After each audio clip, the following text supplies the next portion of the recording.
کھانا بھی تو مقصود ہے. تو جب لوح قلم کو غوث پاک لوح محفوظ کو دیکھ رہے ہیں تو مہینے کو آ کر خبر دینے سے پہلے غوث پاک جانتے ہیں کہ کیا ہونے والا ہے.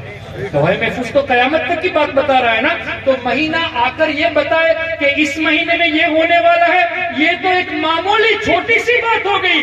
اس کے بتانے سے پہلے بھی تو غوث پاک جانتے ہیں. تو کیا پتا چلا, مہینہ بھی اپنے آپ کو شرفیاب کرنے کے لیے غوث پاک کی بارگاہ میں آتا ہے کہ اے غوث پاک, آپ تو تقدیر کو دیکھتے ہیں, آپ تو لوح محفوظ کو دیکھتے ہیں, ہم برکت کے لیے آپ کے سامنے پیش کرنے آئے ہیں کہ ہمارے اس مہینے کے اندر ایسے ایسے واقعات ہونے والے ہیں. اللہ اکبر. تو حدیث پاک کو اگر عشق مصطفیٰ کے ساتھ پڑھیں گے تو کبھی بھی اولیاء کرام کی طاقت کا انکار ہم نہیں کریں گے. اچھا مجھے بتائیے, کیا آپ لوگوں نے کبھی یا غوث اعظم کا نعرہ لگایا؟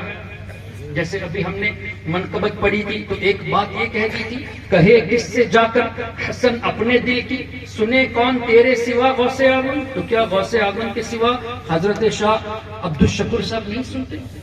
کیا خواجہ غریب نواز نہیں سنتے؟ کیا امام اعظم نہیں سنتے؟ سیدنا احمد کبیر رفاعی نہیں سنتے؟ یقیناً سنتے ہیں, تمام اولیاء سنتے ہیں. تو اب اس کا مطلب کیا ہوا؟ استاد زمن نے ایسے کیوں فرما دیا کہ سنے کون تیرے سوا غوث اعظم؟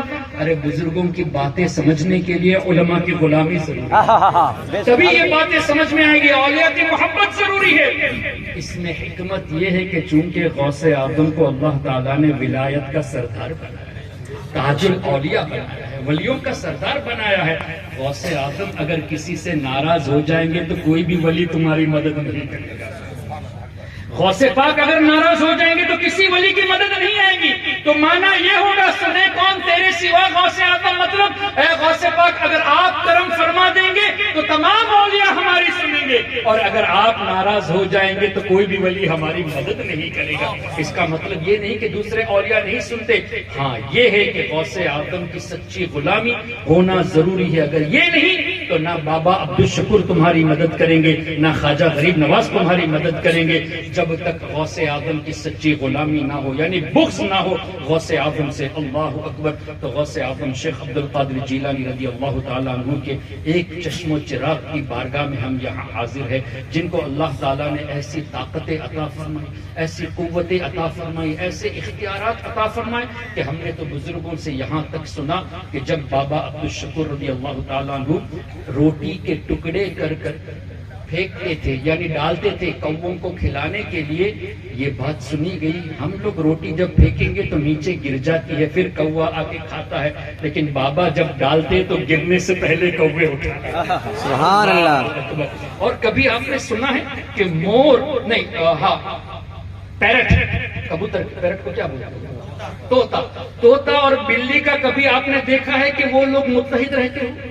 طوطا بلی ایک ساتھ ایک جگہ پہ نہیں رہتے, لیکن ہم نے بزرگوں سے سنا کہ بابا جب کھانا کھا کر کھانا تناول فرما کے بچا ہوا کھانا رکھ دیتے تو طوطا بھی آ جاتا, بلی بھی آ جاتی, ایک ہی برتن پہ کھانا. سبحان اللہ, شان ہے. اور یہاں تک ہم نے سنا کہ پیکاک, کیا مور کہتے ہیں, مور ہر روز شام کو ایک مور بابا کی بارگاہ میں حاضری دیتا اور کچھ گفتگو کرتا. اللہ جانے کیا ان بزرگوں کے راز ہے. سبحان اللہ. اور یہ بھی سنا گیا بزرگوں سے کہ بابا کبھی درخت کو دیکھ کر بھی گفتگو فرماتے. اللہ اکبر.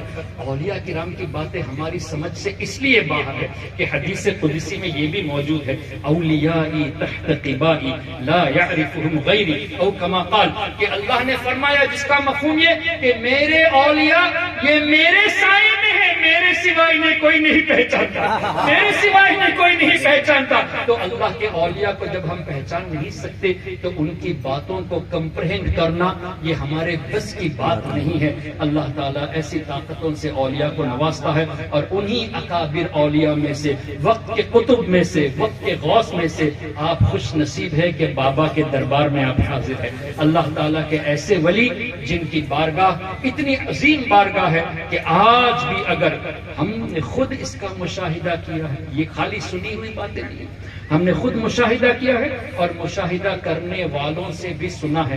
بابا صاحب کے وصال کے بعد جب کوئی پریشانی کا سامنا ہوا، ہم نے بابا صاحب کو یاد کیا اور اللہ تعالیٰ پر پورا بھروسہ کر کے کہ اے اللہ تو نے اپنے ولیوں کو طاقت سے نوازا ہے اور بابا صاحب کو یاد کیا ہے، تو لوگوں نے یہ بھی دیکھا کہ خواب میں آ کر بابا نے مصیبتوں کو دور کر دیا۔ سبحان اللہ۔ کہیں ایسا بھی ہوا کہ ایسی ایسی تکلیفوں میں ہم لوگ پھنسے تھے، ہمارا خود کا مشاہدہ ہے، ہمارے گھر والوں کا خود کا مشاہدہ ہے کہ دیکھا گیا کہ جب پریشانی ہوتی بابا عبدالشکور رضی اللہ تعالیٰ عنہ کے نام پر ایک فاتحہ کچھ درود پاک پڑھ کر ایصال ثواب کر کے یہ کہتے کہ بابا جی ہماری مدد فرمائیے، یا سیدی عبدالشکور ہم پر کرم فرمائیے۔ ہم نے دیکھا ہے کہ جو معاملہ بہت مشکل سے بظاہر حل ہوتا تھا، بابا کے کرم سے آسانی سے وہ مشکلیں حل ہو جاتی تھی۔ آپ بہت خوش نصیب ہیں کہ آپ اس بارگاہ میں آپ کو اللہ تعالیٰ نے شرف بخشا ہے یہاں حاضر ہونے کا، کہ ایسی بارگاہ جو اللہ تعالیٰ کے مقرب بندے، اور یہ اولیاء کی برکتیں اتنی ہیں۔ وقت غالباً ہو چکا ہے، بس ایک دو باتیں پیش کر کے میں رخصت ہو جاؤں گا۔ یہ اتنی مقدس بارگاہ ہے کہ حدیث کی روشنی میں جہاں اللہ کے نیک بندوں کا ذکر ہوتا ہے وہاں رحمتوں کا نزول ہوتا ہے۔ بے شک۔ ہم جتنے لوگ یہاں بیٹھے ہیں بابا کا تذکرہ ہو رہا ہے، حدیث کی روشنی میں بابا کا نام لیا، ہم سب پر اللہ کی رحمت ہے۔ اگر یہی مجمع 10,000 کا ہوتا تو 10,000 پر اللہ کی رحمت، یہی مجمع 10 لاکھ کا ہوتا تو 10 لاکھ پر اللہ کی رحمت۔ جیسے غریب نواز کے عرس میں لاکھوں لوگوں کا مجمع ہوتا ہے، اعلیٰ حضرت کے عرس میں لاکھوں لوگوں کا مجمع ہوتا ہے، تو ان کے تذکرے سے لاکھوں پر اللہ کی رحمت ہے۔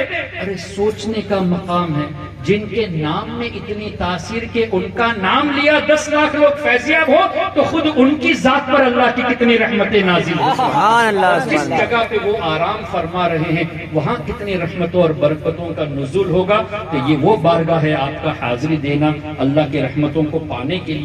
میں نے جو عرض کیا تھا سلام کے تعلق سے، سلام کرنے سے حضور علیہ الصلوۃ والسلام نے فرمایا محبت بڑھتی ہے، اور سلام کا بہتر انداز سے جواب دیا جائے، آپ بابا صاحب کی بارگاہ میں کہے السلام علیکم یا سیدی عبدالشکور۔